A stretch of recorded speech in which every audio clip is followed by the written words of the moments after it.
How you doing, world? We're here with Davie Harris, a.k.a. better known as Bo. He's here today on the podcast. Tell us a little bit about yourself. Shit. Well, I'm Davie Harris, you know what I'm saying? I was out there in the streets about 20 years ago. Done been to prison, became a father, married. How long you been married? Been married 7 years now. This marriage. Okay. I got a few questions for you. Go for it. Well, what part of town you from? What city you from? From Nashville. Part of town is really West Nashville, North Nashville. Joe Johnson when it was Joe Johnson, and Preston Taylor when it was Preston Taylor. And I assume, I guess I could say that my last year was North Nashville. Mm. So I've been all over South. Oh, so you really a street dude? Well, I could say that I was back in the day, but now I'm just a working person. Just a working man trying to take care of his family, a father and a husband. Okay. My first question. How old was you when you jumped off the porch? Actually, when I first jumped off the porch, I was 9 years old, to be honest. I was washing cars for dope dealers and cutting grass and, but I didn't live in that life. I was just like surviving, right? But my first year dealing with drugs, I was 17. I was in high school. And I got introduced to drugs in several ways, through family members, friends. What kind of drugs? Well, back then, in 87, 88, I got introduced to crack cocaine. And, I was in high school.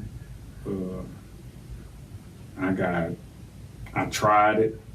I liked it, and I became addicted to it, for 20 years.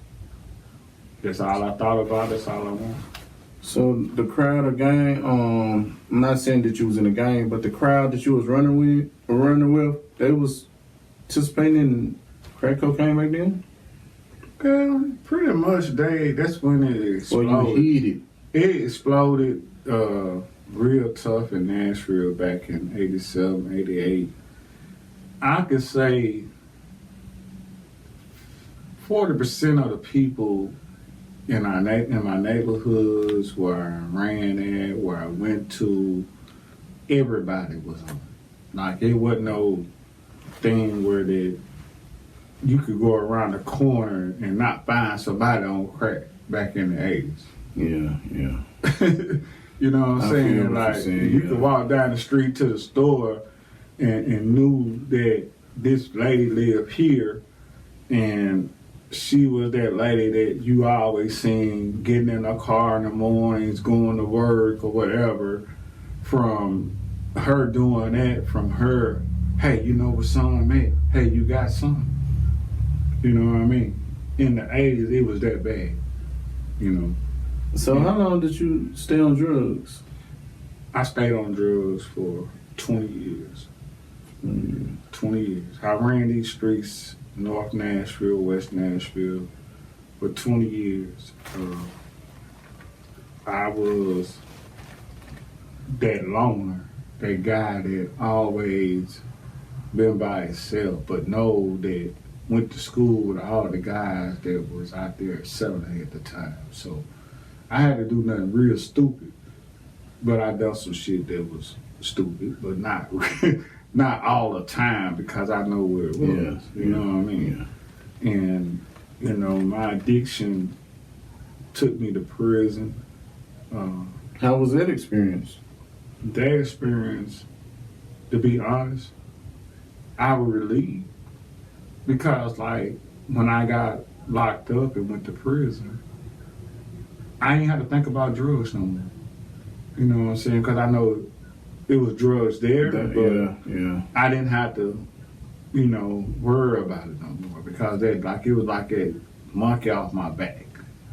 And whenever I went to prison, it was more like, thank God. How long did you stay in prison? My first time, I stayed 6 months. My second time, 3 years. My last time, I stayed 6 years. So you really think you needed prison? Well, at the time, I feel like that it was a rescue. You know what I'm saying? And as an addict, I learned that some things are rescue. And at the time, it was a rescue because I didn't know why I was getting high, but I always wanted to quit, but they didn't know how to quit. Then I found out that I couldn't quit because, like, the drug and the addiction was something I loved more than anything in the world. I had to learn not to love it no more. More than family? Family didn't, at the time, family didn't matter. Because I had family members that I was close to that was users. And so it wasn't like that they were stopping me or encouraging me. They were just like they were there. So it was my decision, you know what I mean? And the decision I always went to, okay, I can go over here to a family member house and duck and hide until it came to the point where I couldn't duck and hide no more. I came out.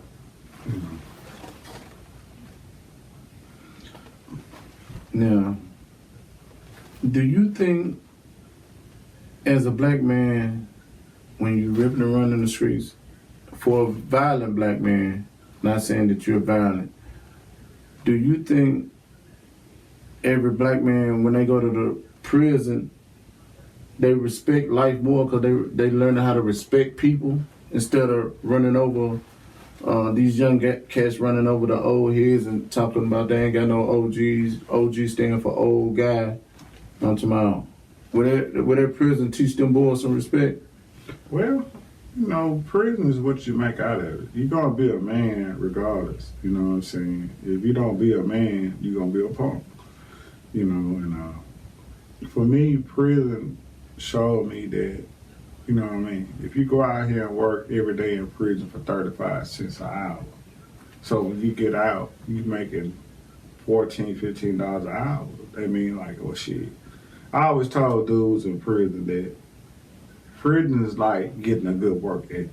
You know what I'm saying? Because like if you get a good work ethic, that means that when you get out of here, you're gonna work hard. You know what I'm saying? Like today, I work 50, 60 hours a week, And, I love my job. I love what I'm doing. And, you pretty much prison is what you make out of it. If you join a gang, that's what you do. You join a gang. But if you just be a man and hold your own ground when something come up, but now it gets to stay out the way. So did you join a gang? No, I didn't have to join no gang. I stayed out the way. I duck, I dodge, crazy situations. And I didn't have to have no competitions, too many I had one competition, but that really wasn't nothing. But can you talk about it? Well, I can. I guess you're going to hear about it. It was me having a situation when I got into prison the last time I went back in 2001. I ended up in a cell with a guy that I used to mess with his girlfriend. I took his girlfriend back in the day, and I ended up being cellmates with him. So he still was bitter about it. And he was in a gang, but I wasn't. So it was more like that. Dude, you know what I mean? I'm not even thinking about that, dude. I'm trying to do my time. You know what I mean? Yeah.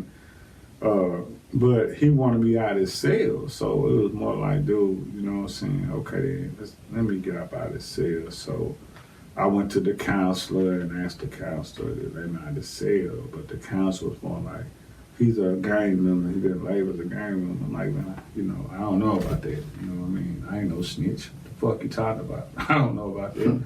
And so I went back to the guy, the cellmate, and told him what the counselor said, and it ended up that his brother was a close friend to the prisoner commissioners. So he called his brother and told his brother what the counselor said and everything. So a lot of shit came down where his gang member came to me, wanted like what's going on, like, you know what I'm saying, we got problems with you or whatever. But the thing about that is that I'm dealing with them, but I had a cousin in prison that was at the same prison with me. And he was already known to have a reputation. So when he found out that I was having these problems with these guys, he kind of like let them know, hey, that's my blood. You know what I'm saying? So y'all fuck with him, y'all fuck with me. Excuse my language. Y'all mess with him, y'all mess with me. So when they found out that was my cousin, they kind of like, oh man, we didn't know that was your cousin, blah blah blah. And I'm like, well, my cousin, like, why you didn't tell me? Look, I'm a man. I ain't here with you. I'm here with me. You know what I mean? I'm not scared of these cats. You know what I mean? Whatever happened, happens. And I said, but I ain't got no problem with none of these cats. I had a problem with the dude. And actually, the dude had left overnight without telling them what was going on. So he left me and dealing with all these issues. You know what I'm saying? Really wasn't no issues, but it was like they trying to stand up for their gang, and I'm more like, hey man, I ain't giving a fuck about y'all. So I don't care about what y'all talking about, because like he ain't here, and I'm here right now. So what's going on? What's going to happen? You know what I'm saying? We can, hey, whatever y'all do is going to happen. You know what I mean? I'm not scared. So what sent you to prison? Well, my addiction sent me to prison. Doing drugs leads you into a lot of different things. It leads you into robbing, stealing, doing things degrading that's not you. And I robbed a business. I ain't gonna say a business name, but that wasn't the first time I robbed. But I robbed this business, and I ended up getting caught. Because like sometimes today I realize that God saved you in a certain way. Yeah. It might not be the way you wanted to be saved, but He saved you in a certain way. So it's more like that. I got saved that night. And I got caught. So you got married before you went to prison or after you left prison? Let me see. No, I was married before I went to prison the last time. I married this one lady named Rochelle, and she married me when I was in prison the first time. How did you meet her? I met her on the streets when I was out. I met her one day and we started talking, and then I went to prison, and so I don't know how I got a hold of her when I was in prison, but I got a hold of her fishing. Well, no. You were fishing on that phone. No, I was in prison, and back then we didn't have no phone. You know what I'm saying? But I think it was through my mom's, I believe, and she we ended up talking, and she ended up started coming to visit me and stuff, and we ended up getting married. We wasn't. That's what's up. That she held it down. Yeah, she held it down. She was solid. That was the first woman that showed me that this is how you love your husband, right? Yeah. She showed me a lot of things that I know today that I expect from a woman, right? Like, she was with me at my lowest point of my life. You know what I mean? God know I wish she was here today, but she's not. But either way, she showed me that this is how you stand by your husband. This is how you stand by your man. Regardless of what he do, what he ain't doing, you know, what he capable of, I believe in him, you know, right? Yeah. She believed that, hey, I know you're going to get better. I know you're going to get right. And I'm not going to just throw you out there to the wolves, you know what I'm saying? And that's when you know that, to me. Was any kids involved? No, there wasn't no kids. I had a daughter, right? But not by her. Yeah. You know what I'm saying? But she accepted my daughter like it was hers. You know what I mean? And she was more like the person that guided me to say, like, hey, you can do this. You know what I mean? You don't have to be like a strong woman. You know what I'm saying? And at the same time, she understood because she was she used to use. She was an addict, a recovering addict at that. Let's say that. She was a recovering addict, but she was a recovering addict that she stopped on her own. I became a recovering addict because I needed help, right? Yeah. And I went through a process of, I'm going to tell you, man, like, when you want to get clean, it takes something very significant to happen, right? Mm-hmm. And once that significant thing happens, you got to call on a power that's stronger than you. You know what I mean? It cannot be like, I'm going to stop today and start tomorrow. Because, like, that's when things get worse. You know, when you stop, you got to stop everything. Yeah. You know what I mean? And today, I thank NA, you know what I mean, for my life today. I always give them credit because, like, when I wanted to get clean, it was somewhere for me to go. I had a little support at the time. What was the worst thing you done to get drugs? I can't tell you that. The worst thing I've done to get drugs is to go up and terrify other people for money, right? When I did my last robbery, you know what I mean, I realized then that a person that robs someone, you cannot have a conscience. Because if you putting a gun to someone and telling them to give you what you got, you cannot have a conscience because, like, you might have to use that fucking gun, right?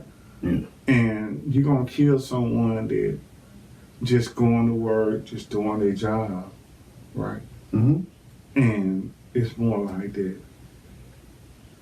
If you're not a God-fearing man, you're okay with that. But if you're a God-fearing man, you're not okay with that.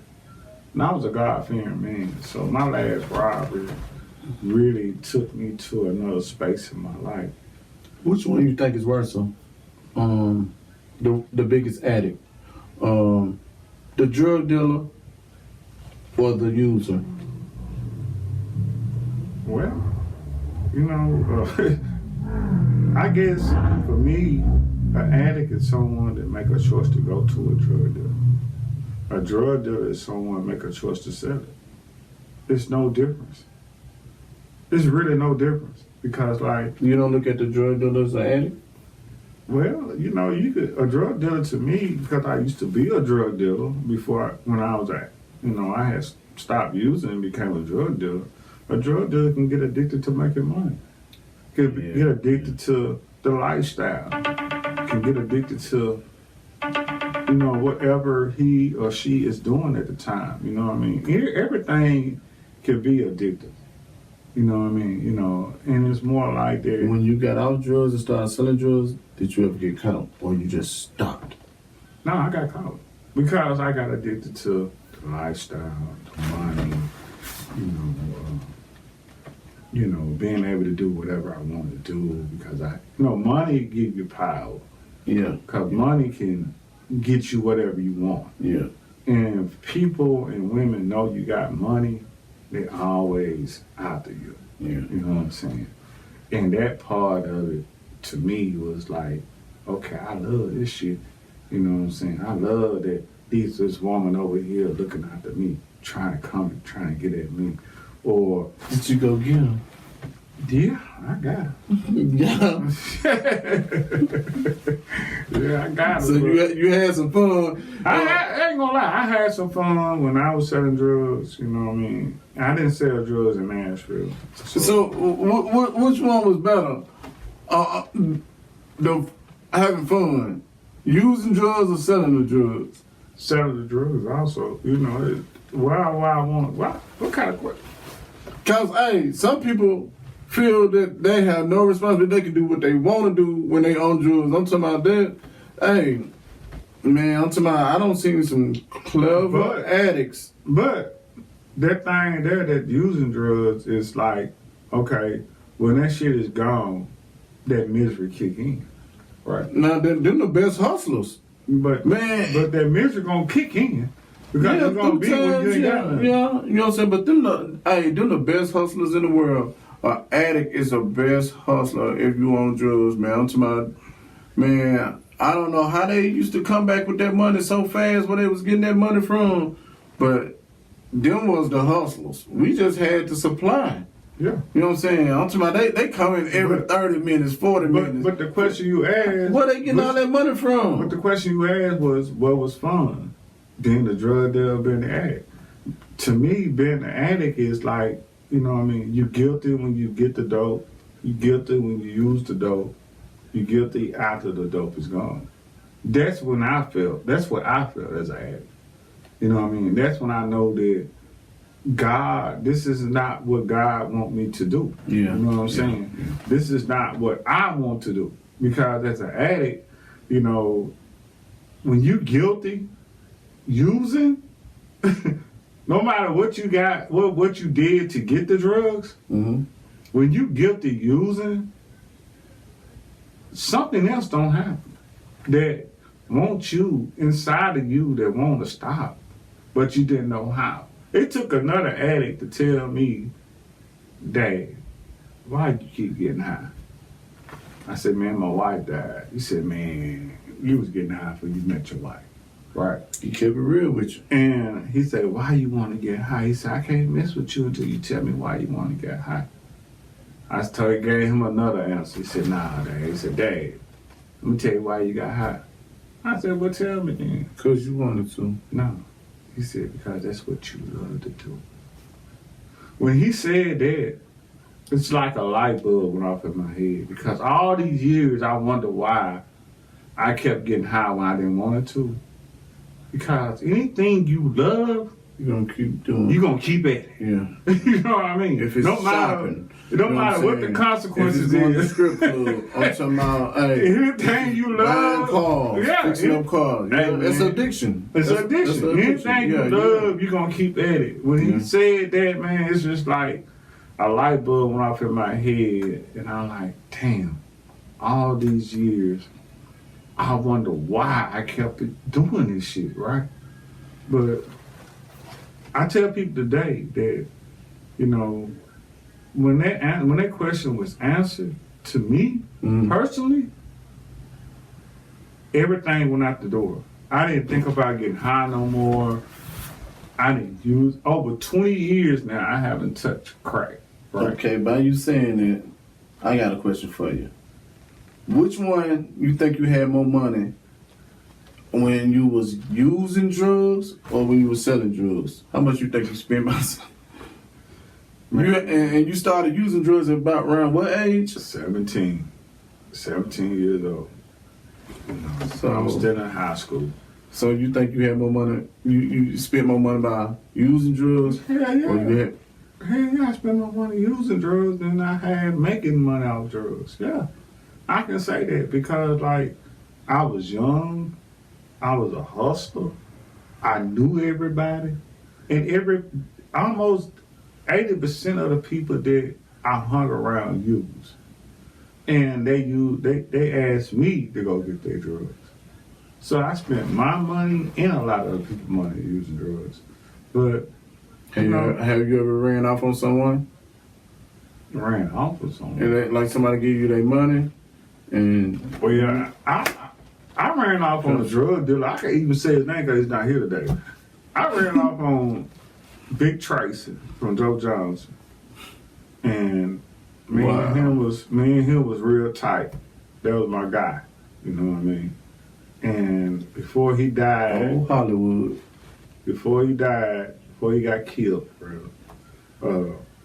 I had his money, but I wasn't gonna go to him to the next day. Man, I had talked and everything. I told him I was gonna come down and holler him the next day, but that night he got killed. You know what I mean? So yeah, I could say I ran off with someone's drugs, but today that ain't what I think about. I think about today is my wife, my new wife. And how long y'all been married? 7 years. 7 7 years last month, and How did y'all meet? we met at our job, at the job, man. You know, I think marrying her was a God thing because, like, the crazy part of that is that I married her on my first wife's birthday, right? Mm-hmm. I didn't want to marry her on that date, but What made you get married though? what made me get married? Mm-hmm. Well, I was really going to get a marriage certificate, but the lady that we paid for the marriage certificate said, "I'll marry y'all today for free." So they put me in a situation where do you really love her and you want to marry her, or you want to wait till another day? So I loved her.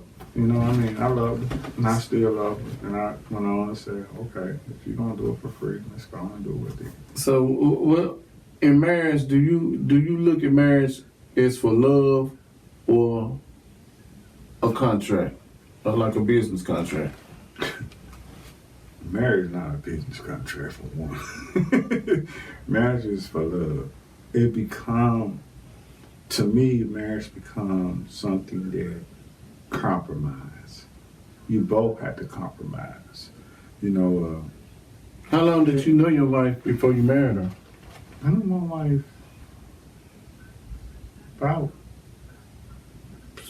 let's say about 6 months before I married. I used to see her all the time, but I didn't never say nothing to her because I was into other things at the time. So you mess with other women. No, I ain't gonna say I mess with other women. I mess with one woman.